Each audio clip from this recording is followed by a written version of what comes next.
Welcome to The Chemical Show, the podcast where chemical means business. I'm your host, Victoria Meyer, bringing you stories and insights from leaders driving innovation and growth across the chemical industry. Each week, we explore key trends, real-world challenges, and the strategies that make an impact. Let's get started. Welcome back to The Chemical Show, where leaders talk business. Today, I am speaking with James Hogan, who is a partner at Simon Kucher and who is an expert on pricing and customer behavior. James, I want to let you know, is going to be one of our featured panelists at the Chemical Summit, which is held on September 30th and October 1st in Houston, Texas. If you don't have your ticket yet, you better hurry up and go get one. Visit thechemicalsummit.com for that. But James is going to be part of a panel and bringing his wisdom and insight from working with companies across the chemical industry and industrial companies around pricing and customer behaviors. And that's what we're talking about here today. So, James, welcome to the Chemical Show. It is a pleasure to be here. I'm looking forward to being on the panel at the beginning of the month as well. Yeah, absolutely. So tell us a little bit about yourself. What's your origin story and how did you get interested in this space? Absolutely. I would call it circuitous in a couple of different ways. So we moved back and forth across the country. I grew up in Rhode Island. I got an undergraduate degree at the University of Notre Dame, a PhD in chemistry at the University of Southern California, and then worked as a chemist, as a bench chemist in Southern California, doing some biotech, pharma, and other related work. After that, decided that I wanted to be in the business side of chemicals, maybe not necessarily at the bench my entire life. Decided to go back and get an MBA at the University of North Carolina in Chapel Hill. Did my internship there while at Bristol Myers Squibb, and then decided to go into consulting to kind of broaden out even a little bit further. Since I joined Simon Kucher in 2016, have focused really in building out our chemicals practice and supporting our chemicals customers. So circuitous and both back and forth across the country, now located in Atlanta, Georgia, but also, circuitous in that, a couple different routes and trajectories of my career, and now helping build the chemicals practice in the U.S. I think that's cool. And I think what's interesting with this, James, is there is a lot of business leaders that have a technical background that, spent some period of time as a chemist, as an engineer, doing something really technically oriented, but also recognizing that they wanted to do more in the business. And I think this aspect of having that science and engineering background actually gives you really good grounding in what's ultimately a really technical industry. It is, and I think that one of the bonuses, and I say this about my PhD program, is it's a degree in problem solving, and that's the same thing that we do in consulting. We are hired in projects to go and solve very difficult problems for our clients. So having that technical background, we have people from all walks of life, within our firm and, across consultancies. The desire to solve problems, the ability to structure and break down a problem and figure out what's best for our clients and for their customers is what we do every day. That's awesome. I love it. So tell us just a little bit about Simon Kucher. Sure. We are a global consultancy founded in Bonn, Germany in 1985. At that point, it was a pricing consultancy. We have since grown. Our second office globally was 1995 in Boston as we broke into the U.S. Now we have over 40 offices in 30 countries around the world. We are focused entirely on top line. We say we are on the sunny side of consulting. We want to help companies grow and unlock better growth. And one of the words you might hear me talk about is sustainable growth as well, something for the long term. Our background historically was in pricing. We very quickly moved into sales, marketing, strategy, digital enablement. We are everything top line, and we want to help help our customers with all that. I love that. And in fact, especially in the current market environment, people probably run away when they see consultants sometimes thinking it's going to be slash and burn, but staying on the sunny side is a good thing. Absolutely. Yeah. So let's talk about the current landscape, right? So 2025, heading into 2026, yet another year where maybe we're not super happy with where the chemical industry is. But what do you and your clients see as some of the biggest challenges facing chemicals today? Ever changing. The current problem today, or the current challenge today, wasn't the challenge yesterday, and it might not be the challenge tomorrow. So we are trying to stay on our toes in everything that we do and stay out in front. I think that, a couple of things that jump to mind for me are the regional differences in these industries. Just understanding that the U.S. and the Americas is very different from Europe, very different from Asia Pacific. Things like even like distribution channels, completely different in the way they operate in different areas. So figuring all of this out over the course of the past 5 years has been an ever-changing dynamic. Supply chain issues seem to have gotten a bit better since 2022, 2023, but capacity issues are still kind of out of whack here, and there's been a bit of an uneven demand recovery over the course of the past several years. Sustainability is a big challenge. We see that in different ways in different regions.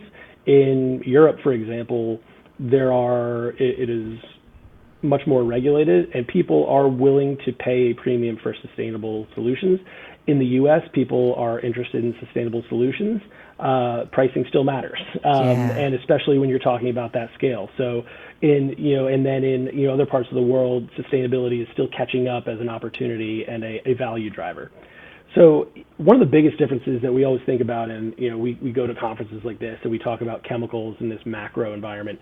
It really, if you want to boil it down just a little bit, commodities versus specialty chemicals. There's a world of difference between the two. How we think about the pricing and the customer service of bulk acetone being shipped versus new multi-component composites for EV batteries. Very different approaches to kind of commercial service and pricing and everything that goes along with that.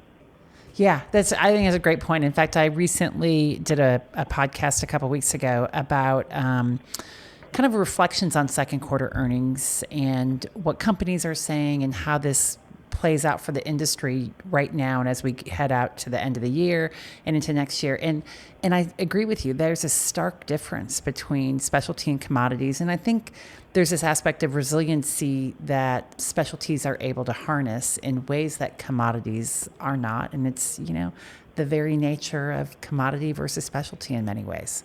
Yeah, one of the things that we regardless of industry, whether it's the chemical industry or selling widgets from a manufacturing company, people worry about commodities. We can't do anything with pricing. I will sit here and say I don't think I've found a complete commodity yet.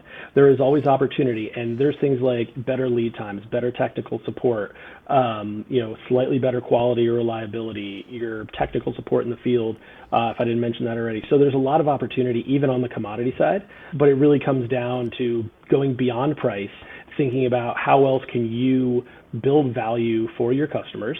And then, naturally they'll be willing to pay for that. If you make somebody's life easier, there's something that they will pay for that. Yeah. So I think that's a great segue. And we talked about, pricing is a lot of times a key lever for profitability. You'd like to stay on the top line. Mm-hmm. But it's not the only one. So can you walk us through what some of those other levers are and maybe how they've are changing, I guess, currently versus where they were in the past? Yes. So I will say that the way that we look at things, our legacy is pricing. We do think it's the most valuable lever. And one of the things that we go through is if we think about pricing, variable cost, fixed cost, or volume, if you were to have a 5% optimization in each of those areas, the one that's going to give you the biggest bang for the buck is pricing, because it falls straight to the bottom line. And not getting too technical with things like elasticities and stuff like that, there's a biggest opportunity in pricing. That being said, price is how do you store value? How do you count value? So when you think about how can you work with your customers? How could you get more price? It's about creating more value for them. And one of the things we do with almost all of our clients is we do both an internal and an external validation of what we will call value drivers. And so it's what do they care about when they're making a purchase? And the price is obviously one thing. It is almost never the number one thing when you get down to it. The quality of the product, the reliability of the product, technical support, lead times during COVID went to number one for most people. Didn't matter what the price was, just give me the lead time, quickly following COVID. And then the one that is really often overlooked is the relationship with the sales team. It's, having that relationship and that trust is the most important thing you can have when you're in a business that is often selling, large deal contracts, and, you've got to make sure that somebody's there for you. So all of these things really go together. And, one of the interesting things is if you look internally and then you talk to our clients' customers, there's not always complete alignment. And it's really enlightening sometimes when a salesperson is going to say price is the only thing that matters, and the customer says, actually, that's fourth or fifth on my list. I need to know that you can get me the material when you have it, and you're going to be there to support me when it gets there. Yeah, I agree. And I think it sometimes feels like an easy lever to pull, but as you say, especially in the current environment, it's competitive. Business is always competitive. So being able to harness other levers is critical. And I just think back to my time in corporate, whether it be at Shell or Clarion, and there were times we said, of course, everybody's delivering on spec, and of course our quality is all the same. And then you dive in a little bit deeper and you find out, oh no, that's not necessarily the case. Or, the spec is big enough to drive a truck through, and we stay really tight in a certain area, which certain customers prefer or not. So I think getting more depth and not just accepting the fast answer and the assumptions becomes pretty critical. It's funny, when you talk about specs there, we've done some work recently with some process chemical companies, and to your point exactly, the spec is one thing, delivering the bare minimum is one thing, providing extra value, again, going above and beyond. Companies are willing to pay more for that. And what this really comes down to is everybody wants to avoid a price war. In an industry like this where margins are razor thin, you can't afford to go down. So let's all focus on adding more value. You add more value, you find a way to add more value, customers will find a reason and a willingness to pay a little bit more. And our side is let's raise the bar rather than lower the bar. Yeah. So sometimes value can feel like a profit killer, right? So, I think about this, and the easy thing to say is, well, sure, I could do more for my customer, but that's costly. How do you combat that point of view? Yeah, absolutely. And we run a similar exercise where we understand, or we want to understand, what do the customers care about, and then how do you perform relative to your peers in each of those categories. So you want to stay, we call it the consistency corridor, where the value you're providing matches the importance of your customers. And if you find yourself providing more value or a lot of value and investing in areas where your customers don't care about, let's pull some out of that potentially and reallocate to something where you find out your customers care a ton, and maybe you're not doing well absolutely, or you're not doing as well as your peers, and reallocate some investment there. So whether that's actual financial investment, whether that is resources internally, whether it's marketing, PR, something like that, to just make sure that the value you're providing to the clients matches what they care about, that's number one, because people want to come down to, am I getting value for the price I'm paying? All right, James. So you and I both know that each of us, if we are sitting inside of a chemical company, we have certain things that we think, of course, the customer hugely values this. And then we find out that they don't. And this whole idea of backing away, and I'm sure you guys get into these conversations of how do you get people to change inside of a company, let's say, to change their behaviors or the own values that they apply to a certain attribute, a certain service level, et cetera. How does that play out? Change management is not easy anywhere. And that works inside of our clients, works when you're trying to talk to other customers. And oftentimes it is really outlining, quantifying where you can. Again, we come back to a bunch of technical people in the chemicals world where you can assign numbers to something that's going to help. So when you can show somebody, if you do this, you will realize these types of process gains, or this type of financial impact, or your NPS score is going to go up a little bit with your customers if you do this. All these things that you can try to ascribe a number to, it is really beneficial in this industry, because that's how people, overall really think about things. So are there any surprises in terms, it sounds like you guys have done a lot of conversations, a lot of surveys, are there any surprises that come up occasionally or regularly in terms of what customers do or don't value? I think going back to the fact that price is normally third, fourth, or fifth. Again, the salespeople are almost always going to say it's number one. It really comes down to the quality of the product, the technical support you're going to give and provide is a big one nowadays. And then, things like lead time have generally been consistent. It spiked right after COVID. It's come down a little bit since then. And then, again, back to the relationship with the sales is really critical. And the last couple of things I'll throw in there is if you are selling across a broad product portfolio, understanding whether your customers care that you have everything or that you have 5 different versions of one thing. So do you want to go broad? Do you want to go deep? What is your value proposition for your customer? And can you clearly define that when you're going through that sales process is really critical. Yeah, that's a good point. So how has it changed over time? So, I think when I think about pricing strategies and pricing models, at one point in time, and maybe still in some parts of the industry, things were heavily formula based, or, sometimes they're value based, or you're negotiating every order. Are there any big shifts that you've seen in terms of just the pricing strategies and approaches? There has been a major shift over the course of, the past 10, 20, 30 years. The goal, the unicorn, is value-based pricing for everything. What is the value that a customer ascribes to this product? What is kind of the maximum they're willing to pay that makes sense? And that doesn't apply everywhere. I go back to kind of selling bulk acetone, and it's going to be a X amount dollars per ton, or whatever it may be, and it's very cost plus. And you add on freight, you add on a couple other things, and you get that it's formulaic. Over time, we switched a little bit toward index pricing. It was a little bit more transparent. As an index went up or down, everybody understood that it moved that way.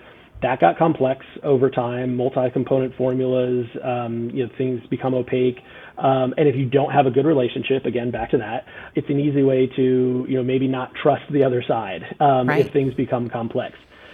As we move now toward value-based pricing, understanding differentiation of your customer set, is somebody willing to pay more or less because they're in the Northeast versus the Southwest?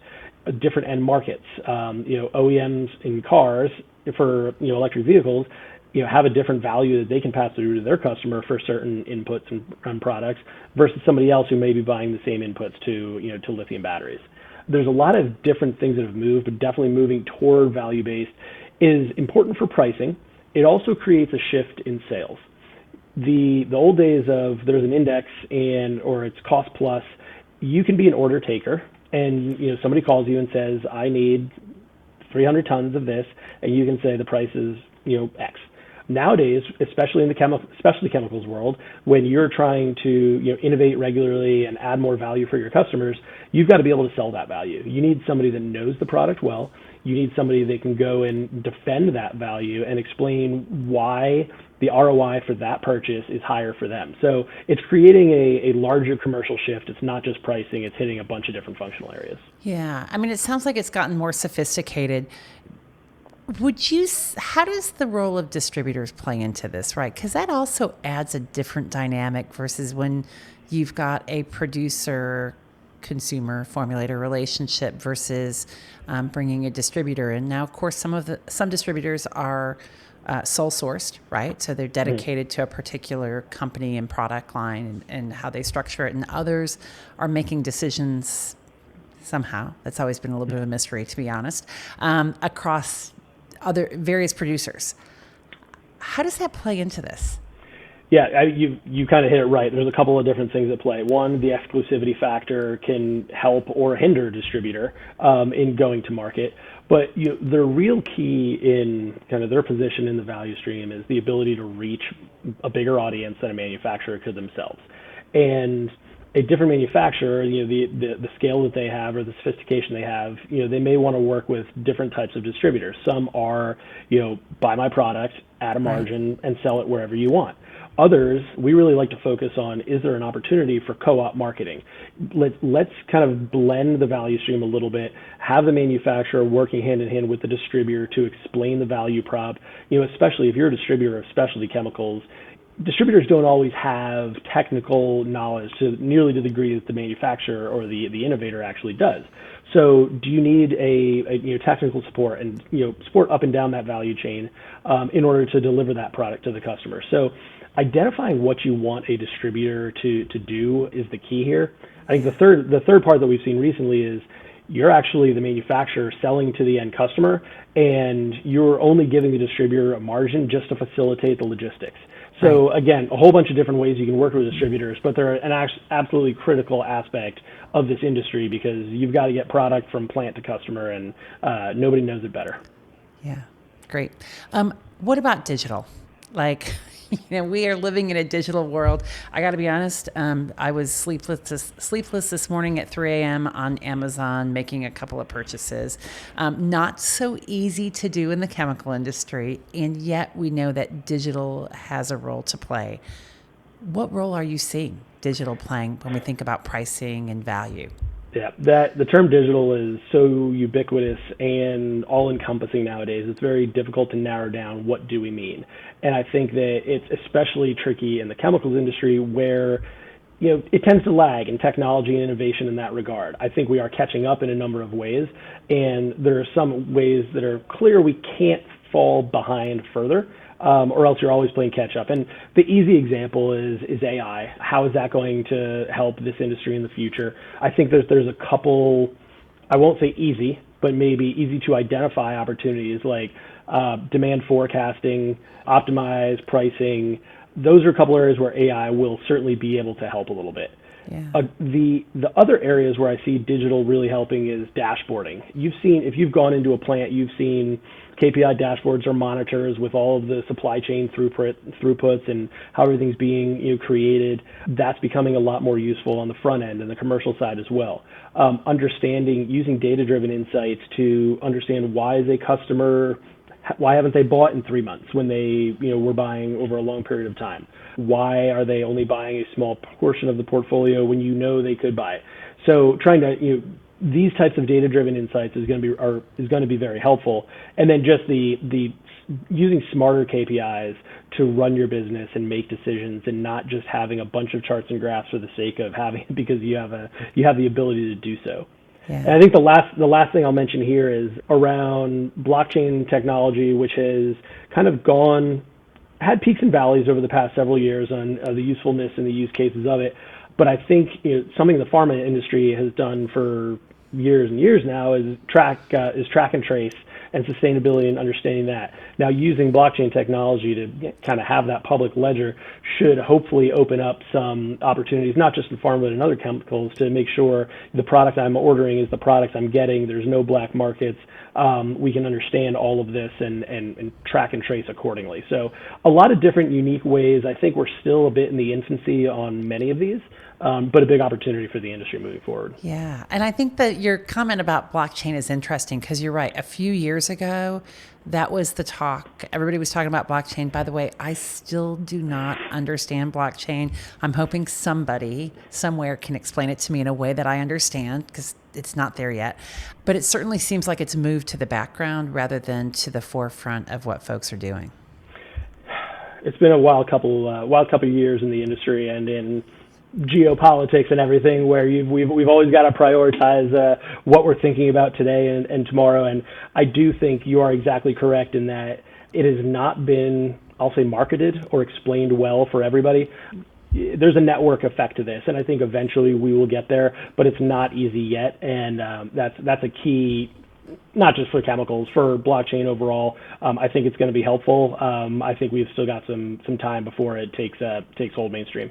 Yeah. All right, James, you mentioned the T word being tariffs, and they are what they are. And I know, so we're not going to get into what it is and why it is and where it is.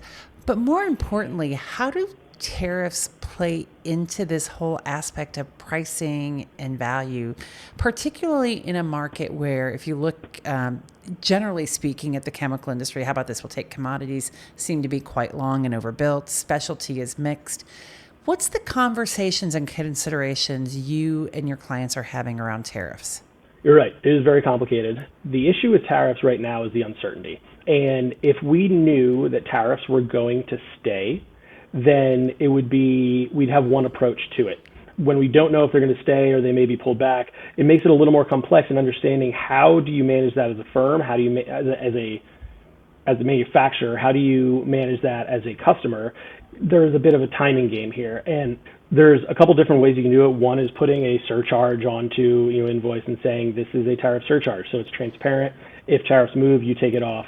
Another, and sometimes for simplicity, the customer would prefer just put it in the price of the product. If they come off, then we can lower and move the price around. But there's a lot of integrated systems here where, and I say systems intentionally, in IT and infrastructure, that when you have EDI talking to other ERPs from customer to manufacturer, it's complicated. So trying to find a way to get those get that to work together is important. I understand the intent of tariffs, and we want to optimize for some of the economics in different regions around the world. It's a long-term game, like you mentioned. When you're talking about building production plants to satisfy capacity and demand, and now we have tariffs on top of it, these are not things that can get decided or built in a year. These are 5-10-year CapEx builds, and we've started talking to some of our customers about scenario planning, and I think that's a key that has become more important. Is you might not execute all of these things, but you need to have plans in place if something happens that is going to last. So scenario planning has been a big piece of some of our work with our clients recently, and just if this, then that, if something happens, let's be prepared to react. Yeah, so critical, so critical. I love scenario planning. I don't think we utilize it as effectively and as often as we should.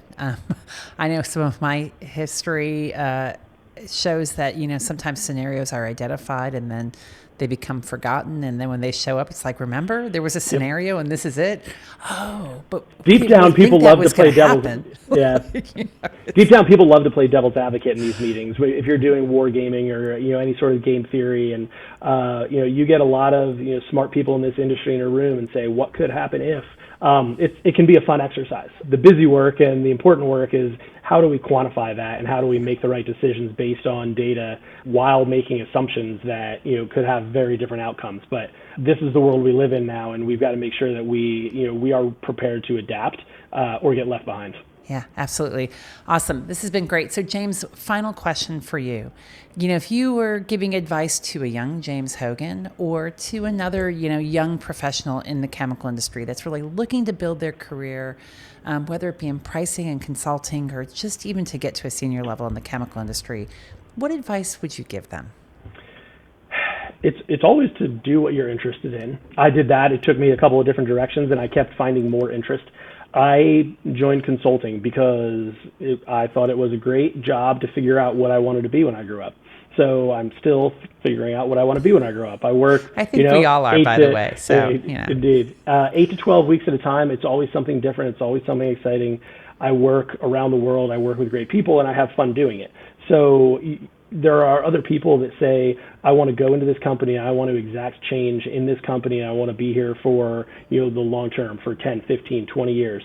The chemicals industry has lifers in some of these large companies, and it's great. And that history is what drives success here. And I think at the end of the day, when people ask me, what makes a successful consultant, I think it's the same thing that makes successful anything is communication. Be honest with yourself. Talk to your bosses, your colleagues. Have an open and transparent conversation about what interests you, what you can do to support the company, the customer, and you'll find out that you end up having fun doing it. And it's the reason we get to have these types of conversations today. Yeah, awesome. James, thank you. This has been a really great conversation. I really appreciate you joining me here on The Chemical Show and at the Chemical Summit in just a couple of weeks. I'm looking forward to joining you, and look forward to seeing some of our viewers there. Absolutely. And thank you, everyone, for joining us today. Keep listening, keep following, keep sharing, and we will talk with you again soon. Thanks for joining us today on The Chemical Show. If you enjoyed this episode, be sure to subscribe, leave a review, and most importantly, share it with your friends and colleagues. For more insights, visit thechemicalshow.com and connect with us on LinkedIn. You can find me at Victoria Meyer on LinkedIn, and you can also find us at The Chemical Show Podcast. Join us next time for more conversations and strategies shaping the future of the industry. We'll see you soon.